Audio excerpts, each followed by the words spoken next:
بعض لوگوں کا عقیدہ ہے کہ اولیاء اپنی قبروں میں زندہ ہیں، یہ بھی عقیدہ صحیح نہیں ہے، یہ انبیاء کی خصوصیت ہے، اولیاء کے بارے میں نہیں ہے۔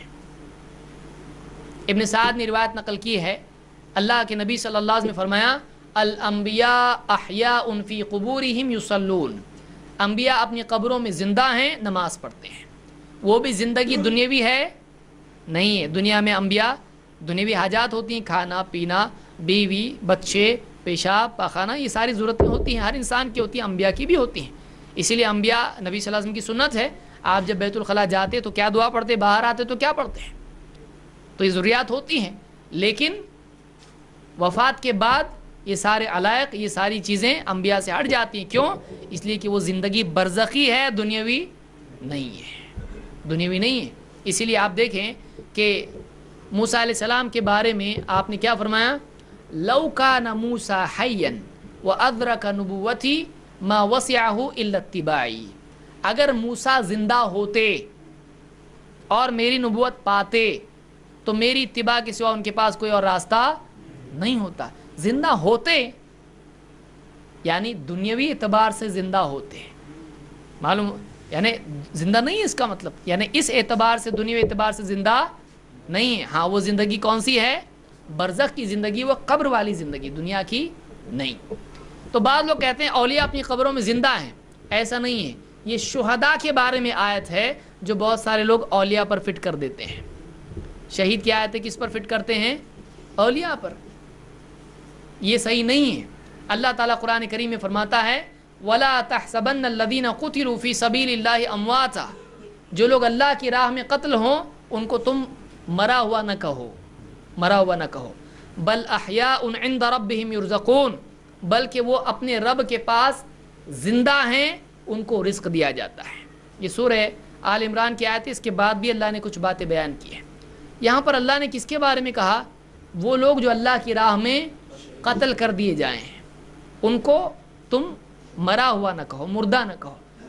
اور اللہ نے زندہ ہونے کے بارے میں کیا کہا، بل احیاء عند ربہم، وہ زندہ ہیں، کہاں زندہ ہیں، اللہ کے پاس زندہ ہیں، ہر جگہ زندہ ہیں، دنیا میں زندہ ہیں، اللہ کے پاس زندہ ہیں، ان کو رزق دیا جاتا ہے۔ کون سا رزق دیا جاتا ہے، دنیا کا نہیں، جنت کا۔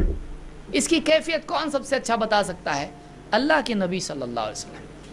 ایک حدیث جس کو امام مسلم نے روایت کیا ہے، خود دیکھیے اللہ کے نبی صلی اللہ علیہ وسلم نے کیا فرمایا ہے۔ آپ نے فرمایا، صحابی نے پوچھا کہ یہ جو آیت ہے اس کا کیا مطلب ہے، تو آپ نے فرمایا ارواحہم فی جوف طیر خضر، شہداء کی روحیں ہرے رنگ کے پرندوں کے پیٹوں میں ہوتی ہیں۔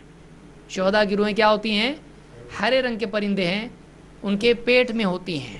لہا قنادیل معلقۃ بالعرش، عرش میں کچھ قنادیل ہیں جو لٹکی ہوئی عرش سے، اور یہ اسی میں رہتے ہیں۔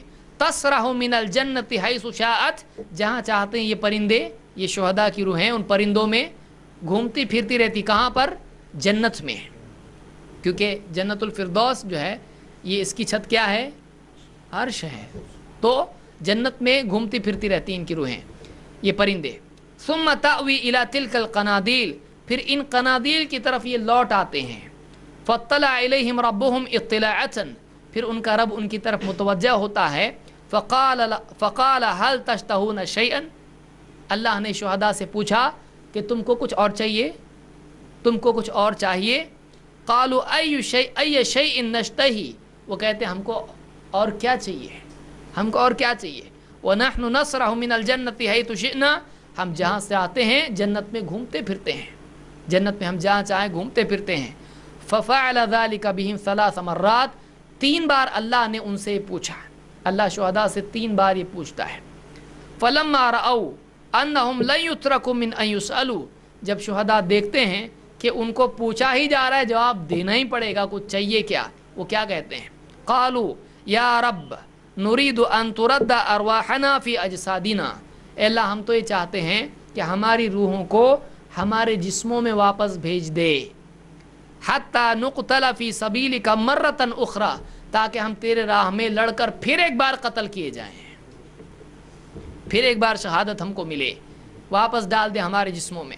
फलम्मा रआ अल्लैसा लहुम हाजा तुरिकू, अल्लाह ने जब देखा कि इनको और कुछ चाहिए नहीं, उनको अल्लाह ने छोड़ दिया। यानी वो तमन्ना पूरी होती है नहीं, तो उनकी तमन्ना दुनिया में आने की पूरी नहीं होती। अल्लाह ने देखा और कुछ नहीं चाहिए, बस वापस जा, ऐसा तो नहीं हो सकता है, तो वापस अल्लाह नहीं भेजता है, पूछना ही छोड़ देता है। तो जो लोग कहते हैं कि वापस दुनिया में आते हैं, मुर्दों की ईद लोग करते हैं ना, खाना ना मीठा मीठा थोड़ा पका के घर के बाहर जाके, बाहर क्यों गए भाई, मेहमान आते तो बाहर जाते कि अंदर आते? अजीब चीज़ है, बाहर जाके बैठते हैं। अरे भाई आ रहे हैं, घर के बड़े बूढ़े घर में आ रहे हैं और आप बाहर क्यों जा रहे हैं? तो मिलना ही नहीं उनसे, क्योंकि ज़िंदगी में सही ढंग से खिदमत की नहीं और जल्दी मारने के लिए यासीन पड़ी थी, आके पकड़ता के क्या मालूम नहीं, डर है। तो घर में बैठते नहीं, बाहर जाके बैठते हैं। वो आएंगे और खाना सजा के रखते, वो खाने के लिए आएंगे, ज़िंदगी में कभी ठीक ढंग से खिलाते नहीं उनको मरने तक, और मरने के बाद उनके लिए खाना सजा के रखा है। कितनी शर्म की बात है। तो मरने वाला दुनिया में आता नहीं है। अगर आते तो ये शुहदा आते जिनका कत्ल हुआ है, वो चाहते हैं दुनिया में भेज। आप बताइए, अल्लाह पूछे और नहीं दे, ऐसा होता है? लेकिन ये चीज़ नहीं होगी, इसलिए अल्लाह ताला उनको भेजता है, नहीं भेजता। तो ये नहीं आएंगे तो दूसरे कैसे आएंगे? दूसरे कैसे आ सकते हैं? तो ये मुस्लिम की हदीस है। तो ये 5 बातें जो शुहदा के बारे में लोगों में गलत फहमियाँ हैं, जो यानी सही नहीं है, इसकी इस्लाह की ज़रूरत है। कोई दुनिया से जाने वाला वापस नहीं आता। बाद लोग कहते हैं ये वलियों के बारे में भी है कि वो अपनी कब्रों में क्या हैं, ज़िंदा हैं। पूरे कुरान में, पूरे अहादीस के ज़ख़ीरे में कहीं भी नहीं है कि औलिया अपनी कब्रों में ज़िंदा है। बाद लोग कहते हैं वो भी शहीद हैं। ये ठीक है, शहीद के बारे में ना, औलिया भी शहीद हैं। उनसे जब पूछा जाता है कैसे के शहीद हुए वो तो बिस्तर पे उनकी वफ़ात हुई, तो बोलते नफ्स से लड़ते लड़ते वो शहीद हो गए, नफ्स से लड़ते लड़ते शहीद हो गए। आप बताइए, तो फिर तो हर मुसलमान नफ्स से लड़ता है, तो सारे मुसलमान क्या हो गए फिर? शहीद हो गए। कौन मुसलमान नहीं लड़ता? शैतान वसवसे डालता ज़िंदगी में, कभी तो उसने वसवसों को धुतकारा कि नहीं धुतकारा? नफ्स से लड़ता है। अच्छा, शहीद हो गए, नफ्स से लड़ते लड़ते किसने किसको कत्ल किया? नफ्स ने इनको कत्ल किया। तो जो इसको नफ्स कत्ल करे वो बचेगा क्या? दुश्मन कत्ल करे और बात है, क्योंकि अपने ईमान पे। नफ्स का कत्ल करना कैसा था? कैसा कत्ल किया? मतलब गर्दन काटा, हाथ काटा, पांव काटा, क्या किया नफ्स ने? नफ्स जिसको मार डाले, जो नफ्स के हाथों मारा जाए, तो वो आदमी बर्बाद होगा या हिदायत पर रहेगा? वो बर्बाद होगा। हमको हुक्म क्या है? नफ्स को सुधारो, नफ्स को सुधारो। कद अफलहा मन ज़क्काहा, कामयाब हो गया जिसने अपने नफ्स की इस्लाह की। अब ये इस्लाह करने गया नफ्स ने उसको दे दिया, गया काम से। तो नफ्स तो सुधरा नहीं, इतना डेंजर नफ्स था कि इसने इसका ही काम कर दिया। आप बताइए, शहीद है, इसको शहीद कहा जाएगा? किसी वली ने इस तरह की तारीफ बयान की, किसी मुफस्सिर ने ऐसी तारीफ बयान नहीं की। अरबी दां कोई आदमी पैदा ही नहीं हुआ ऐसा जिसने कहा कि नफ्स से लड़ते लड़ते नफ्स के कतील हैं। नफ्स का कतील, आप बताइए, जिसको किसी यानी गुमराही ने कत्ल किया वो हिदायत पर है?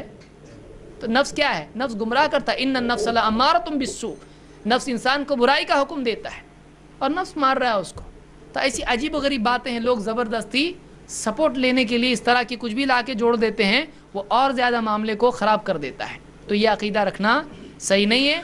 औलिया अपनी कब्रों में वफ़ात पाए हुए हैं, वो हमारी बात नहीं सुनते हैं, हमारी बात नहीं सुनते, हमारी मदद नहीं कर सकते हैं। इस तरह की कोई दलील कुरान और सुन्नत में नहीं है। अगर ऐसा होता तो अल्लाह के नबी सल्लल्लाहु अलैहि वसल्लम की कब्र पर जाकर इमाम अल बुखारी हदीस से पूछते सही है कि ज़ईफ़ है, सही है कि ज़ईफ़ है। इमाम अबू हनीफा जाते कब्र पे, पूछते ये मसला सही है गलत है? कुछ कम्युनिकेशन है? नहीं है। कोई इमाम गया, बड़े बड़े उलमा ज़मीन पे गुजरे हैं, मदीने के इमाम है इमाम मालिक, कभी कब्र पे जाके कुछ पूछे क्या? मालूम है उनको वफ़ात हो चुकी है आप सल्लल्लाहु अलैहि वसल्लम की, और कोई कम्युनिकेशन नहीं होता है अभी। उन्होंने कई फतवे दिए, आपने कई फतवों से रुजू किया, लेकिन कभी अल्लाह के नबी सल्लल्लाहु अलैहि वसल्लम की कब्र पर जाकर अपना हाल बयान किया कि ये मसला थोड़ा सा आ गया, ज़रा बताइए क्या है? कभी नहीं जाते थे। और आज मुसलमान कब्रों पे जा रहा है। सोचने की चीज़ है। اماموں کا طریقہ کیا تھا؟ وہ قبروں پہ جا کے مانگتے تھے؟ نہیں مانگتے تھے. لیکن آج اماموں کے ماننے کا ہم دعویٰ کریں اور ان کے اعمال کو نہ دیکھیں، ان کے منہج کو نہ دیکھیں، کتنے افسوس کی چیز ہے. تو یہ سوچنے کی چیز ہے.